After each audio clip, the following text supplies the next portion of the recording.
こんにちは、K です。今回は自分の手をスケッチしました。実際に自分の手じゃない方の手をね、横に置いて見ながら描きました。手を描くということは、わざわざね、描くものを探しに行ったりする手間もないし、スケッチ初心者さんにとっては、手っ取り早くね、描けるモチーフだと思うんですよね。なので、スケッチをこれから始めたいって思っている人には、手軽に手をね、スケッチしてほしいなって思ったんですけれども、手を描くの難しいから描けないよとか、難しそうなイメージあるから描けないってね、思う方も多いのではないでしょうか。なので今回は私なりの手の描き方のコツをテーマにお話ししたいと思っております。手がねうまく描けないと悩んでいる方、そしてねスケッチをこれから始めてみたいけど何を描いていいのかわからない方、ペン線画と水彩の類のスケッチをね描いてみたいって思ってる方に参考になればなと思っております。それではスタートです。まずはねラフから描きました。今はミリペンでラフの線を元に線画を描いてるところとなります。私はいつもスケッチの参考にするお写真を iPad に表示して絵のね描いている横に iPad を置いて描くことが多いんですけれども、今回は自分の手をね横に置いて見ながら描きました。なのでねいつもより少しラフはしっかりめに描いたかなと思います。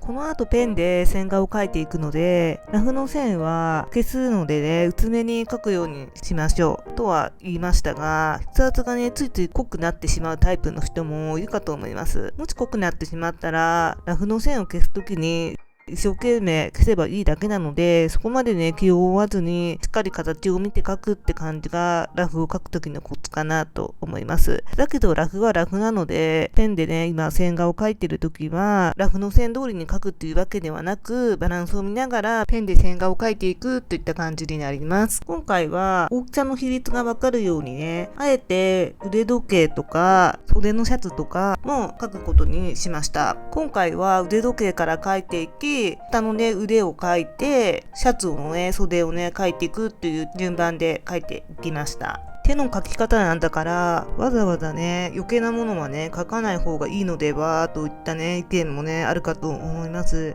今回私が描いているのは手のスケッチとなります。そして今回お話ししているのは手のスケッチの描き方のコツとなります。なのでねこう当たりを取って描くといいよといったそういった描き方の話はしません。当たりのようなね役割になるのがラフのね線になるのかなとは思うんですけれども、ラフの時も線の時も流れるようにね描くっていうのをね意識して描きます。よくある手の描き方だと手のひらと指を分けて形として丸とか四角とかのね当たりを描いてから描くといったね理論的な描き方っていうのがねあると思います。私もそういった描き方でね一時ね練習してたんですけれども、全然ねうまく描けないんですよね。なのでね私ね手は描けないのかなとね諦めていたことがあったんですよね。でもそれからね月日が経ちまして、今の絵のスタイルのスケッチイラストをね描くようになってからは、ラフは描くんですけれども当たりなどはあまり描かずに、今回のように描きたいモチーフと一緒に手をね流れるように描くようになったんですよ。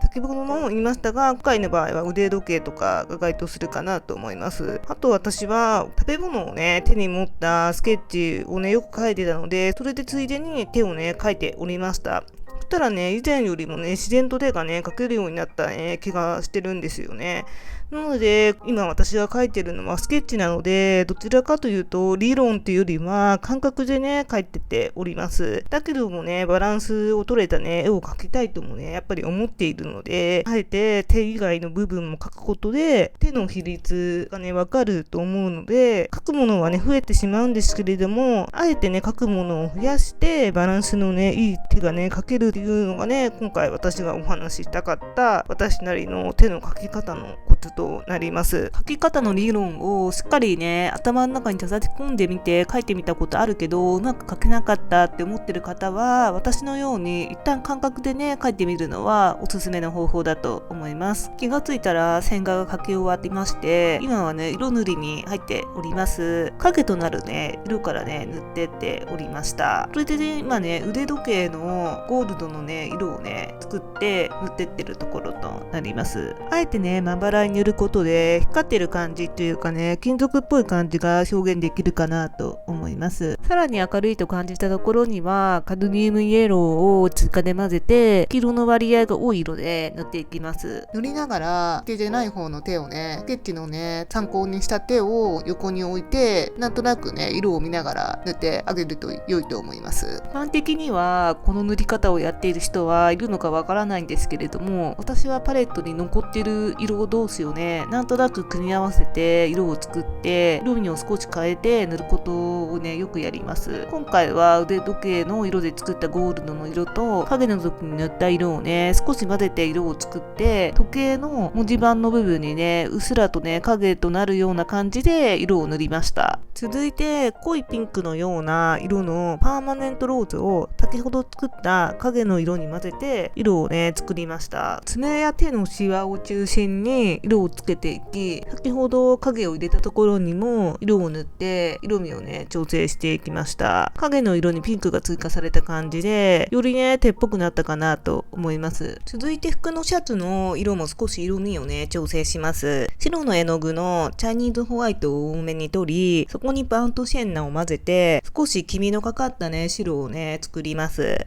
白って200色あんねんっていうねアンミカさんの名言にもある通り、白と思う色にも少しね色をねつけてあげると色に奥行きがね出るかなと思います。多分ね10分くらいお時間置いたと思うんですけれども、乾いてるか少し触って確認します。乾かす理由は3つあります。まず1つ目はこれから塗る色がうまく乗らないから、そして2つ目がこれから塗る色と元々塗ってあった色がね混ざってしまうから、そして3つ目が乾かしてから色を塗るといい感じに明暗がね表現できるからとなります。乾かしてる時間が待てない人はドライヤーをね横に置いて色を塗る方法もあります。私はね待てない性格ではあるんですけれども、ドライヤーをこのために用意するのが面倒というね、その時ばかりは面倒くさがり屋のね勝利しました。なのでパソコンで作業したりとか SNS をちょっと見てたら意外とね時間は経っているので、待てない性格の人もねここはね待ちましょう。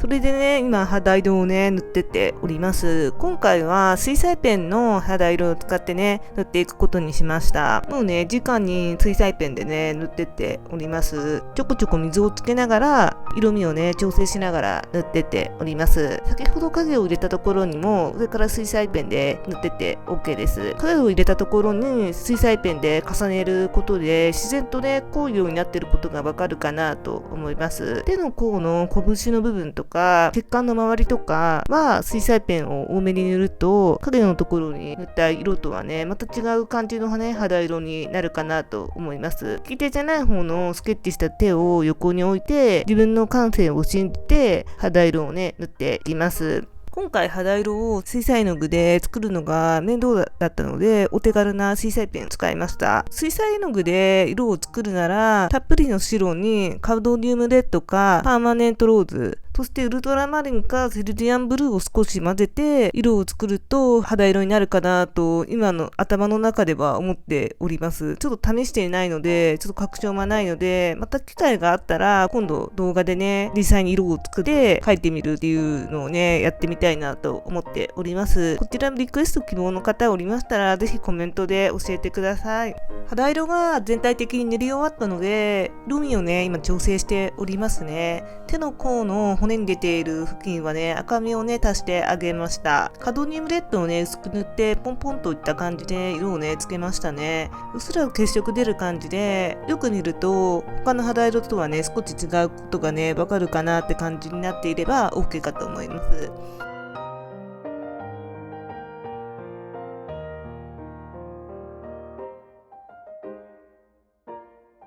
影の時にも血管は塗ったんだけど肌色を塗ったら少し薄くなってしまったので再度ね色味をねちょっとね濃くしました。ちなみに使った青はウルトラマリンとなります。手の色がね塗り終わりました。最後は腕時計の色もね少しだけ調整して完成となります。水彩ペンで水はあまりつけずにね描いていく感じで色を塗りました。黄色のね水彩ペンを使って塗っております。そうすることでゴールドのね光がねより表現できたかなと思います。これにて手のスケッチが完成しました。塗ってる時は気づきづらかったかもしれませんが、色のね、ビビたる変化をね、感じますね。それがね、個人的には少しリアル感をね、出せたポイントになったかなと思っております。今回のスケッチはブログの記事にもまとめましたので、ゆっくりね、文章として読みたいなって思っていただけましたら、概要欄のリンクに記事のリンクを貼っておきますので、ぜひそちらからチェックしてみてください。